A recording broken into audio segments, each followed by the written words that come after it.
예, 여러분 안녕하십니까. 민중의 신화 강윤석TV 강윤석 강도사입니다. 제가 한 3주 정도 개인적인 사정이 있어서 제가 민중의 신학과 교회사 강의를 하지 못했습니다. 여러분께 죄송합니다라고 말씀 먼저 드리고 양해를 구하겠습니다. 앞으로 최대한 제가 여러분들하고 강의하는 데 있어서 시간을 최대한 빼먹지 않고 귀한 강의를 해 나갈 수 있도록 인도하겠습니다. 오늘은 민중의 신학 6번째 시간 퀴어 신학의 슬로건, 해마다 2002년도부터 지금까지 20회 가까이 이제 서울 시청광장에서 퀴어 축제가 있었잖아요. 뭐 퀴어 문화 축제, 그리고 그걸 반대하는 분들 퀴어 음란 행사 뭐 이렇게까지 얘기를 하고 있는데, 아무튼 그 퀴어 축제 때 늘 그들이 현수막에다 쓰고 슬로건을 외치는 것이 뭐가 있냐면 바로 이런 말입니다. 약자와 연대하시는 하나님. 약자와 연대하시는 하나님. 자, 여러분 이렇게만 보면 굉장히 멋진 말 같아요. 약자와 연대하시는 하나님. 그렇지, 하나님은 우리 같은 약자와 연대하시죠. 예, 그렇게 생각할 수 있습니다. 그런데 이 약자와 연대, 이들이 말하는 약자, 이들은 누굴까요? 그럼 여러분, 제가 여기서 말씀드리고자 하는 이들은 누굴까요? 바로 이 사람들이요. 성소수자들입니다. 성소수자들은 자기들이 이 사회의 약자라고 믿는 거죠. 왜 약자죠? 이들은 주변 사람들에게 핍박을 당한다는 거예요. 무슨 이유로? 내가 성소수자라는 이유 하나 때문에 자기들은 핍박을 당한다라고 보는 것입니다. 그러면 많은 사람들이 자신들을 핍박하고 자신들은 그 핍박을 당한 약자인데, 그 중에서도 이 사람들은 또 누굴까요, 여러분들? 이 사람들은 누굴 지칭하냐면 바로 그리스도인들을 이야기하는 것입니다. 그리스도인들. 자, 그리스도인들이 누구를 핍박하느냐? 바로 이 성소수자들의 약자를 핍박한다고 이야기를 하는 거예요. 그러면서 너희가 정말로 하나님을 알고 있느냐? 너희가 정말 하나님을 믿느냐라고 질문을 던집니다. 그럼 너희들은 뭐라? 너희들은 참된 그리스도인이 아니다라고 얘기를 하는 거예요. 자, 이렇게만 본다면 여러분, 이들은 그 다음에 무엇을 얘기하냐면요, 너네들이 믿는 하나님은 잘못된 하나님이다. 너네들이 믿는 하나님은 잘못된 하나님이고, 그러면 너희들이 믿어야 될 하나님, 그리고 그 하나님 어떤 하나님이시냐? 바로 약자와 연대하시는 하나님이다라는 거예요. 약자와 연대하시는 하나님. 그래서 늘 해마다 퀴어 축제 때 이들이 큰 플랜카드나 아니면 현수막에 약자와 연대하시는 하나님 이렇게 적고 나오는 거예요. 그걸 보면서 하나님을 모르는 사람들, 예수님 믿지 않는 사람들 막 박수를 치겠죠. 아, 그래, 저게 기독교구나 해가지고 수많은 사람들이 퀴어 축제에 동조하고, 아, 동성애자들이 저런 사람들이구나라고 오해할 수 있는 거예요. 근데 성경은 절대 그렇게 얘기하고 있지 않습니다. 성경은 성소수자들만이 약자라고 이야기하나요? 아니에요. 성경은 모든 사람이 하나님 앞에 구원함을 받아야 될 약자라고 이야기하는 것이지, 특정 어느 개인을 가지고 어떤 단체를 가지고 약자라고 이야기하지 않습니다. 왜 성소수자들이 약자입니까? 왜 동성애를 지지하는 사람이 약자인가요? 아니에요. 성경은 절대 그렇게 얘기하고 있잖아요. 오히려 성경은 동성애라는 것을 죄로 규정하죠. 물론 저희는 이렇게 얘기하죠. 동성애자들을 우리가 사랑해줘야 된다. 맞죠? 사랑해줘야죠. 예수님을 믿는 우리들이라면 정말 그들 사랑해줘야죠. 하지만 그들의 죄까지도 사랑하는 것은 성경적이지 않죠. 근데 이들은 너네들이 정말 약자를 사랑하시고 그 약자를 품으시는 하나님을 믿는다면 너희들은 이 동성애라는 이것까지도 수용할 줄 알아야 된다라고 이야기하는 거예요. 이런 면에서 이들은 하나님이 약자와 연대하신다라는 이상한 궤변을 이야기하는 것입니다. 그런데 참 놀라운 건 뭔지 아세요, 여러분? 이 약자와 연대하시는 하나님에 대한 이 표현을 누가 말을 했냐면, 물론 이분이 민중신학을 영향을 주려고 이런 말 한 건 아니에요. 그리고 어떤 성소수자들을 응원하기 위해서 이런 말 한 것도 아니겠지만, 당시 교회가 시대적으로 부패한 것을 보고, 너희들이 정말 교회가 해야 될 사명은 약자와 연대하시는 하나님을 이 세상 가운데 보여줘야 된다라는 이제 그런 말을 하신 거예요.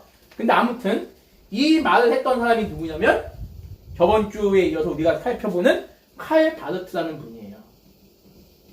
이 칼 바르트가 약자와 연대하시는 하나님이란 표현을 썼습니다. 물론 이 표현을 하면서 물론 시대적인 배경이 있어요. 여러분이 잘 아시겠지만 디트리히 본회퍼 아시죠? 본회퍼가 나치 독일에 저항을 했던 인물이죠. 히틀러의 그 악행에 유대인들을 600만 명 이상 죽이는 그 끔찍한 그 히틀러와 나치스의 악행에 정말 하나님을 믿는 교회는 이들의 악행에 침묵하거나 동조해서는 안 된다는 이야기를 하는 거예요. 맞아요. 바르트도 똑같은 이야기를 합니다. 나치스를 지지하거나 응원하거나 그들의 악행에 침묵하는 것은 뭐다? 교회가 할 일이 아닌 거예요.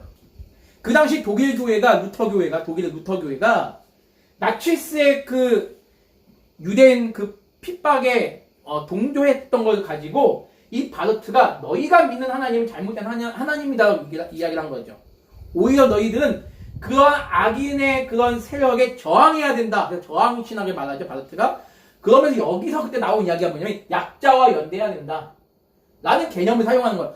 유대인이나 핍박을 당하는 그런 죄 없는 수많은 인류들, 그들은 이제 약자라고 보는 것 같아요. 그들과 함께 하신 하나님이 진짜 하나님이시지, 저 독일 나치스와 함께 하신 하나님이 진짜 하나님일 수 없다. 너희 루터교회는 지금 잘못된 길을 걸어가고 있는 것이다 라고 말하는 거예요. 좋아요. 뭐 그 당시 2차 세계대전 당시 유럽 교회가 교회 사명을 제대로 감당하지 못해서 바르트가 그런 얘기를 했던 건 인정을 합니다. 하지만 이 바르트의 이 이야기는요, 어디까지 나가냐면요, 만인 화해론까지 가게 되는 그런 결과를 초래합니다. 만인 화해론. 여러분 한번 따라해볼게요. 만인 화해론. 자, 만인 화해론은 뭐냐면, 여러분에게 한번 여쭤볼게요. 자, 예수께서 우리와 화해하셨다라고 우리 믿죠? 예수께서 우리와 화해하셨다는 사실을 우리 믿습니다. 그러면 예수님께서 언제 화해하셨죠? 십자가에서 우리의 죄를 용서하시기 위해서 죽으셨죠? 예수님께서 죽으심, 그리고 부활하셨죠? 자, 우리는 이 예수님이 우리를 위해서, 나를 위해서 죽으신 사실을 믿을 때 비로소 내가 구원을 받아 하나님의 자녀가 됨을 믿습니다. 근데 칼바르트는 아니에요. 칼바르트는 이 예수님의 십자가의 죽음 그 자체, 예수님의 십자가의 죽음 그 자체가 뭐다? 하나님과 인간의 화해 사건이다라는 거예요. 우리는 이 예수님이 십자가에 죽으시면 믿어야 우리는 구원을 받는 건데, 바르트의 입장은 뭐예요? 이것 자체가, 예수님이 십자가에서 죽으신 것 자체가 하나님과 인간이 화해한 것이다라는 거예요. 그래서 많은 사람들이 여기 의문을 제기합니다. 그러면 예수님을 믿지 않아도, 예수님이 우리의 구세주라는 사실을 믿지 않아도 인간은 구원을 받는 것이냐? 바르트는 이렇게 얘기해요. 아주 애매모호한 이야기를 합니다. 나는 만인 구원론을 이야기한 것이 아니라 나는 만인 화해론을 이야기한 것 뿐이다. 만인이 화해했다는 거예요. 그러면서 이 화해 사건을, 만인은 이미 화해를 했는데 이 화해 사건을 모르는 사람들까지도, 우리로 말하면 예수님이 나를 위해서 죽으신 사실을 인정한 그 일이 없이도 이미 나는 화해되었기 때문에 나는 거기까지만 이야기하는 것이지 구원에 대해서는 얘기하지 않는다라고 이야기를 했어요. 자, 아무튼 이 바르트의 만인 화해론은요, 약자와 연대하시는 하나님이라는 이 말과 함께 이 바르트의 만인 화해론은요, 민중신학에 큰 영향을 줍니다. 나중에 이 민중신학에 아주 큰 영향을 줬던 위르겐 몰트만, 여러분 몰트만 아시죠? 이 몰트만은 이 바르트의 이론을 흡수하여 더 나아가요, 만인 구원론까지 가게 됩니다. 즉 예수님을 믿지 않는 사람들도 선하게 살고 예수 그리스도의 사건, 제가 저번에 사건 말씀했죠. 예수처럼 살면 예수의 역사적인 예수처럼 내가 된다는 거예요. 그런 삶을 사는 사람은 예수를 믿는 사람이든 안 믿는 사람이든 불신자고 죄인이고 간에 누구나 다 구원을 받는다라는 아주 이상한 가르침까지 가게 돼요. 이 몰트만이라면. 근데 이 몰트만의 이 이론에 영향을 준 사람이 누구다? 바로 칼 바르트예요. 만인 화해론. 그러니까 이 약자와 연대하신 하나님과 만인 화해론의 이야기를 이 민중신학에서는 사용하여 이 땅에 살아가고 있는 수많은 사람들 가운데 비록 하나님을 믿진 않지만, 예수 그리스도를 믿진 않지만 예수가 말한 그 가르침, 예수의 가르침대로 살아가는 사람들을 다 뭐로 보는 거예요? 작은 예수로 보는 거죠. 그러다 보니까 이 땅 가운데서 소외당하고 무시당하고 죄인처럼 여기는 이 성소수자들을 응원해주고 옹호해주고 이들의 그 아픔을 가슴 아파해주는 사람들 다 뭐예요? 다 작은 예수처럼 본다는 얘기예요. 그러니까 예수님 믿지 않아도, 교회를 다니지 않아도 이러한 약자들을 사랑하고 이러한 약자들을 위해서 헌신하는 사람은 다 뭐예요? 다 예수님과 같은 사람들인 거예요. 이 민중신학이 이래서 위험한 겁니다. 이래서 이 민중신학이 이단이라고 얘기하는 거예요. 예수 그리스도의 사건이 뭡니까, 여러분들? 제가 얘기했잖아요. 바르트에게 있어서 예수님은 역사적인 2000년 전에 역사적으로 존재했던 사실도 물론 중요합니다만 이것보다 훨씬 중요한 건 뭐예요? 내가 예수처럼 사는 거예요. 예수처럼 사는 거. 이게 훨씬 중요한 거예요. 민중신학에서 이걸 지지합니다. 예수님이 역사적으로 존재했는지 예수님이 역사적으로 존재하지 않았는지 그건 중요하지 않아요. 우리가 가지고 있는 이 성경. 자, 여러분 보세요. 우리가 말하는 보수 정통주의 신학에서는요, 보수 정통주의 신학에서는 성경이 우리의 주 텍스트입니다. 우리 삶의 유일한 규범이고 유일한 가치인 텍스트예요. 근데 민중신학에서는 이 사실을 거부합니다. 성경이 우리의 텍스트라는 걸 사실 거부해요. 우리의 텍스트는 뭐예요? 바로 우리가 살고 있는 이 현실 사회입니다.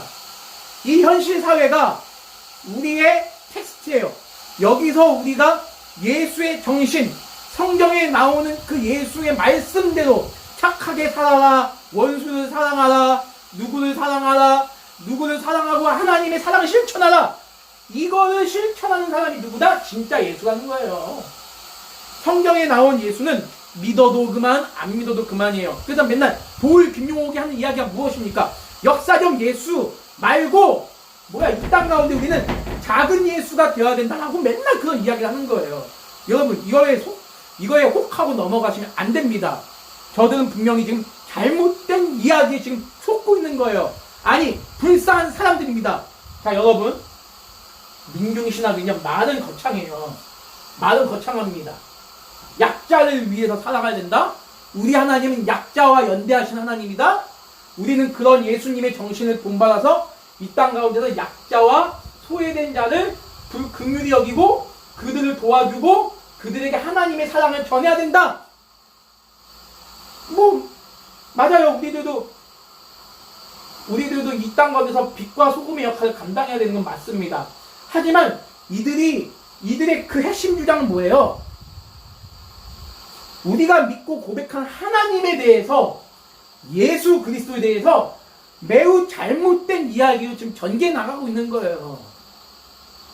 언제 예수님이, 우리 하나님은요, 여러분, 하나님 모든 이웃, 모든 공동체에게 사랑을 베풀라고 얘기하셨지. 언제? 약자에게만. 그리고 더 웃긴 건 뭔지 아십니까? 이들이 말하는 약자가 누굽니까? 누구? 이들이 말하는 약자가 단순히 성소수자만 있을까요, 여러분들? 여러분 참 웃긴 건 뭔지 아세요? 이 땅 가운데 어떠한 공동체, 좀 그 공동체가 좀 힘이 있다거나 아니면 좀 무슨 권력이 있다 그러면 이 사람들이 그들 약자로 보지 않아요.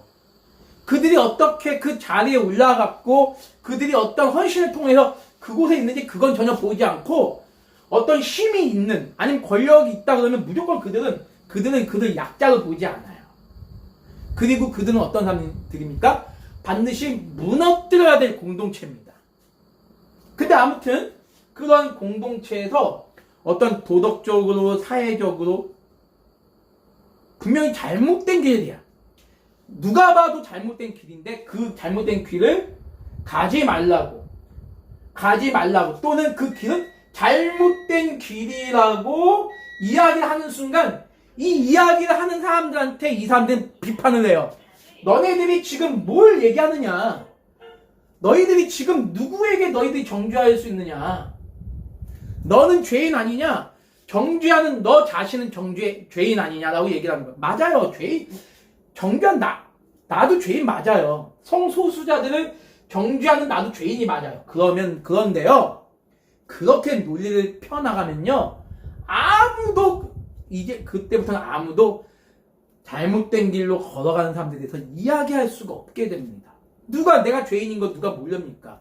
예수님을 믿는 사람들은 다 내가 얼마나 흉악한 죄인인 거 알잖아요. 그럼에도 불구하고 내가 구원받아서 하나님 백성으로 살아가면서 내 이웃들 가운데 잘못된 길로 옳지 못한 길로 가는 사람들에 대해서 그들을 사랑하는 마음으로 비판할 수 있는 건 당연한 거 아니겠어요?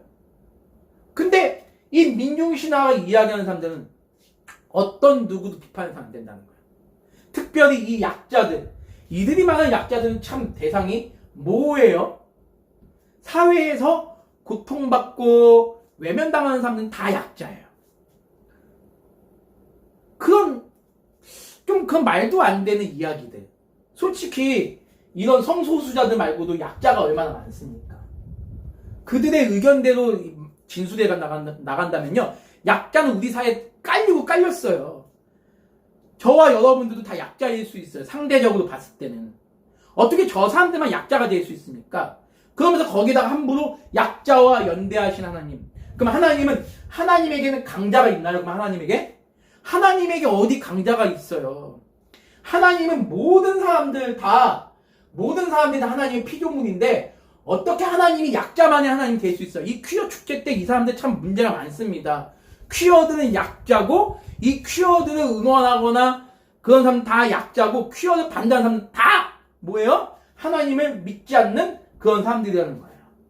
하나님을 믿는 사람 반드시 이런 약자들, 동성애자나 퀴어를 옹호하는 사람들은 반드시 사랑해 줄 수 있어야 된다고 얘기를 하는 거예요.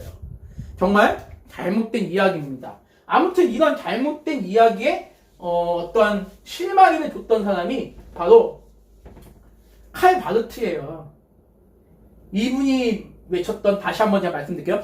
약자와 연대하시는 하나님. 이 표현을 이 칼 바르트가 처음 썼던 거예요. 그리고 마지막으로 제가 하나만 더 말씀드린다면 이 칼 바르트에게 있어서 진리란 무엇이냐? 진리란 매 순간순간의 상황마다 순간의 상황마다 그 상황에 적응하는 교회가 되는 것이 바로 진리라고 얘기를 해요. 좀 더 정확하게 말하면 칼바르트가 말하는 교회는 바로 매 순간마다 그 순간에 어떠한 희망이 없는 시대, 희망이 없거나 불행이 있거나 그런 어떤 걱정거리가 있는 그 사회에 희망이 되는 교회가 되어야 된다는 것이 칼바르트의 교회관입니다. 진리예요. 자, 그러면 이 칼바르트 입장에서 본다면요, 교회는요 약자들과 함께 해야 돼요. 약자들을 품어줘야 돼요.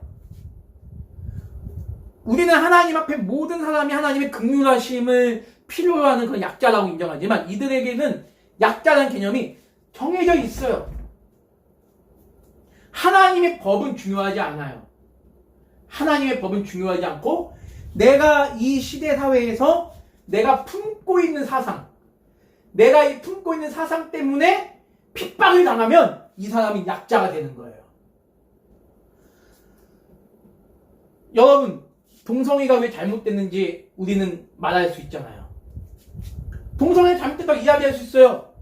근데 어떤 사람이 동성애가 난 동성애자야. 난 이 동성애가 난 너무 나는 죄라고 생각하지 않아. 그러면 동성애를 반대하는 사람들이 10명이라면 동성애를 찬성하는 사람이 1명이에요. 그럼 딱 봐도 얘가 약자처럼 보이는 거죠. 이 약자를 위해서 희생하고 헌신하고 이 약자를 도와줘야 된다는 게 뭐예요? 바르트가 말하는 교회의 사명이에요. 이게 맞나요? 뭐 맞다고 생각하시는 분도 있는지 모르겠습니다. 그러나 성경은 절대 이 약자의 개념을 그들이 민중신학을 지지하는 자들의 약자의 개념으로 이야기하고 있지 않다.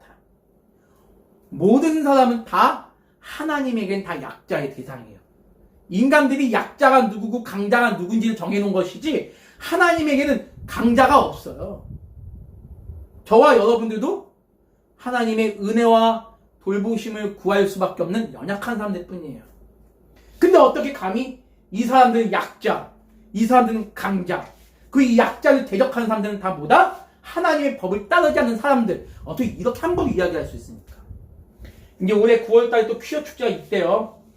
이제 뭐 오세훈 서울시장이 뭐 서울시장으로서는 뭐 서울 시민의 뭐 어떤 보수를 위한 시장뿐만 아니라 진보를 위한 시장이 될 수밖에 없으니까 여전히 뭐 퀴어 축제를 허용할 수밖에 없는지 모르겠지만 이때 이들이 들고 오는 약자와 연대하시는 하나님이란 이 개념 정말 사라졌으면 좋겠어요. 정말 그냥 짜증납니다. 우리 하나님을 너무나 지금 아주 속 좁은 하나님처럼 이야기하고 있는 저 민중신학을 지지하는 또는 저 퀴어 신학을 지지하는 저들의 입속에서 하나님을 그렇게 모욕하는 게 견딜 수가 없어요. 근데 아무튼 이 민중신학이 매우 지대한 영향을 오늘날의 어떤 그 퀴어나 동성애나 젠더나 특히 페미니즘 이런데 아주 지대한 영향을 주고 있어요. 이 민중신학이. 그래서 이 민중신학을 우리가 하나하나 조금씩 더 자세히 알아갈 수 있는 시간을 가지기를 소망합니다. 그래서 이제 바르트가 이렇게 민중신학에 영향을 줬죠. 이제 그것들을 우리가 한 번 정도 더 살피고 나서 본격적으로 이제 우리나라의 민중신학에 대해서 이제 나가도록 할게요. 다음 주부터 이제 저 진보 쪽에서 이제 어떤 이런 민중신학과 관련된 세미나를 다음 주부터 매우 활발하게 합니다. 활발하게 하는데 걱정이 돼요. 우리 보수교회가 보수신앙을 우리 견지하는 우리 한국 교회들이 이런 민중신학의 위험성을 좀 알아서 청년들이나 다음 세대를 우리가 더 하나님 말씀으로 더 잘 지켜나가는데 유익이 되었으면 좋겠습니다. 오늘 강의는 여기서 마치도록 하겠습니다. 여러분 감사합니다.